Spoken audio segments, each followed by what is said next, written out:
যেমনি রাম তার তেমনি সীতা, যেমন গান তার তেমনি গীতা।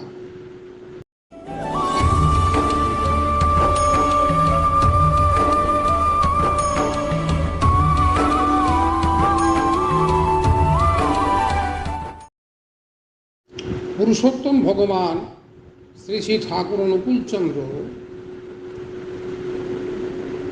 অপূর্ব সুন্দর এই বাণীর মধ্য দিয়ে বললেন, যেমনি রাম তার তেমনি সীতা, যেমন গান তার তেমনি গীতা।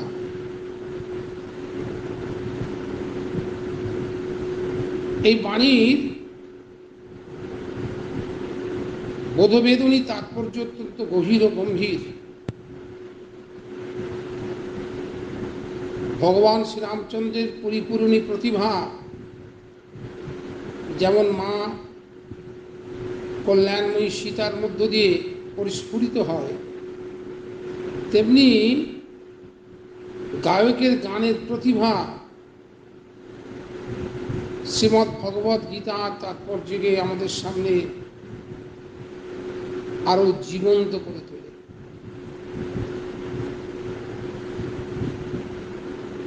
এখন বুঝতে হবে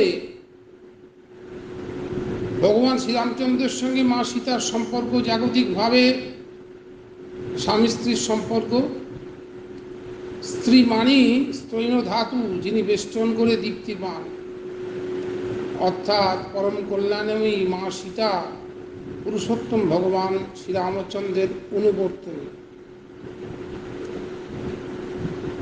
এখন কারো প্রতি অনুরাগ থাকলেই সে অনুরাগের অনুকূল পোষণ তো মানুষের জীবনে আসেই, আর তেমন তোর ইষ্টপ্রাণ স্বামী প্রীতি যদি কোনো নারীর অস্তিত্বকে অধিকার করে বসে, তাহলে কি হয়? সেই অবস্থানকে বলা হয় স্বামী নিষ্ঠা, স্বামীর প্রতি আনুগত্য, স্বামীর প্রতি প্রীতি সম্বেগ, অ্যাডিয়ারেন্স, এলিজেন্স অ্যান্ড অ্যাক্টিভ সার্ভিস। এর মধ্যে দিয়ে কি হয়? স্ত্রীর যে তার যে বৈশিষ্ট্য, তার যে গুণদীপনা, যে 8টি বিশেষ গুণের কথা ঠাকুর নারীর নীতিতে বলেছেন, নিষ্ঠা, ধর্ম, শুশ্রূষা, সেবা, সাহায্য, সংরক্ষণ, প্রেরণা এবং প্রয়োজনন, এইগুলো কিন্তু অভিদীপ্ত হয়ে ওঠে।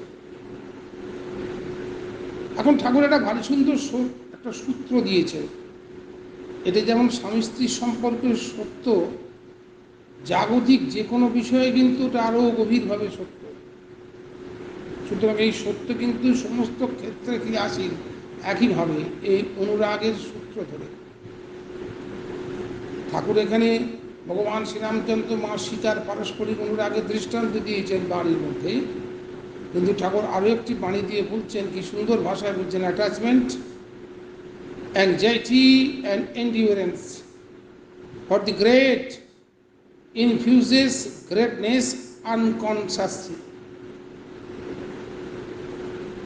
Attachment, anxiety and endurance for the great infuses greatness unconsciously, makes the heart sober and elated, moreover molds the brain to be more sensitive, so common sense always illuminates the way of God. তাহলে এই যে শ্রদ্ধা বাঁধনের মধ্য দিয়ে, শ্রদ্ধার যে অনুবর্তন, এই অনুবর্তনের মধ্য দিয়ে কি হয়? মানুষের মধ্যে মহত্ব সঞ্চার হয়, অচেতনভাবে মহত্ব। অর্থাৎ কেউ যদি আনসিঙ্কিং অ্যাটাচমেন্ট নিয়ে মহৎকে অনুসরণ করে, তখন তার মধ্যে মহত্বের গুণদীপনায় নিয়ে এসে যায়। গেটের একটা কথা আছে, মহাকবি গেটের, one is shaped and fashioned by what he loves. যে যাকে ভালোবাসে তার মধ্যে সে সজ্জিত হয়, তার মধ্যে সে ডেকোরেটেড হয়ে ওঠে। আর ঠাকুর ভারী সুন্দর ভাষায় এই যে পরস্পরের অনুরাগের যে অবস্থান, একে বলেছেন ভেজিটেটিভ অ্যাফিনিটি। কীরকম? ঠাকুর বলছেন, দেখো, যদি একটা আম গাছের পাশে একটা পেয়ারা গাছ থাকে, তাহলে সে পেয়ারার মধ্যে কিন্তু আমের গন্ধ ফুটে বেরোবে, আবার আমের মধ্যেও খানিকটা পেয়ারার ধাঁচ তুমি পাবে। ঠিক এই রকম ভেজিটেটিভ অ্যাফিনিটি তৈরি হয়।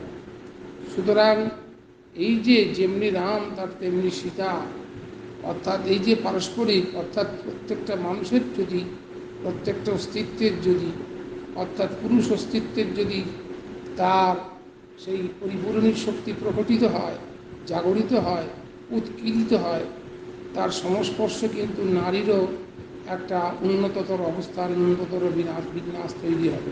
কিসের মধ্য দিয়ে? অনুরাগের সূত্র ধরে। যেমন লোকজীবনেও কিন্তু মুহূর্তের অনুসরণ করলে মানুষের মধ্যে যেমন মুহূর্ত গজিয়ে ওঠে, ঠাকুর কিন্তু এই কথা বলতে চাইছেন। আবার দেখা যায় শ্রীমদ্ ভাগবত গীতা ভগবানের শ্রীমুখনিঃসৃত পুণ্যবাণী, আর সেই পুণ্যবাণীর যদি সঠিক পরিবেশন না হয় তাহলে কিন্তু সেটা অত বেশি জীবন্ত হয় না।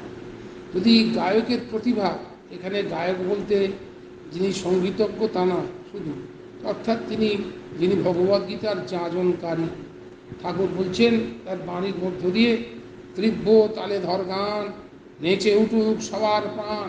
এই গান মানে কি গান? যাজন। তার যে যাজন গান, যাজন গাথা, তাহলে ভগবান শ্রীকৃষ্ণের যে অমৃত বাণী যতই তাৎপর্যপূর্ণ হোক না কেন, যখন যিনি যাজক তার চরিত্রে প্রতিফলিত হয়ে সেটা মানুষের সামনে বিজ্ঞাপিত হয়, তার প্রতিভার মধ্য দিয়ে তার কিন্তু মূল্য অনেক বেড়ে যায়। অর্থাৎ শ্রীমদ্ ভগবদ্গীতা তার মধ্যে জীবন্ত হয়ে ওঠে। যেমন এক স্ত্রীর মধ্যে যদি তার স্বামী জীবন্ত হয়, সীতার মধ্যে যদি ভগবান শ্রীরামচন্দ্র জীবন্ত হয়ে উঠলে তার যেমন পরিণয়ন হয় বা পরিণতি হয়, তার মহতের একটা মহৎ পরিণতি হয়। তেমনি কি হয়, যদি উপযুক্ত যাজনকারীর মধ্য দিয়ে, উপযুক্ত গায়কের প্রতিভার মধ্য দিয়ে শ্রীমদ্ ভগবদ্গীতা পরিবেশিত হয়, সেটা কিন্তু অনেক বেশি জীবন্ত হয়, অনেক বেশি লিভিং হয়।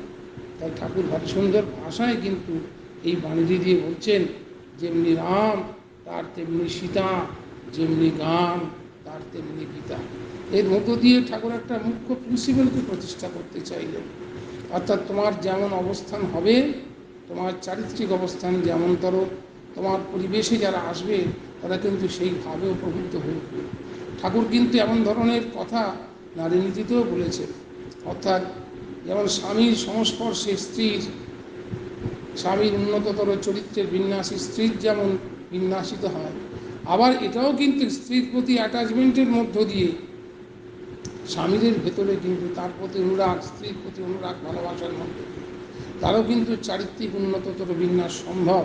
এমনতর ব্যঞ্জনাও কিন্তু ঠাকুর নারীনীতির বাণীর মধ্য দিয়ে প্রকটিত করেছেন।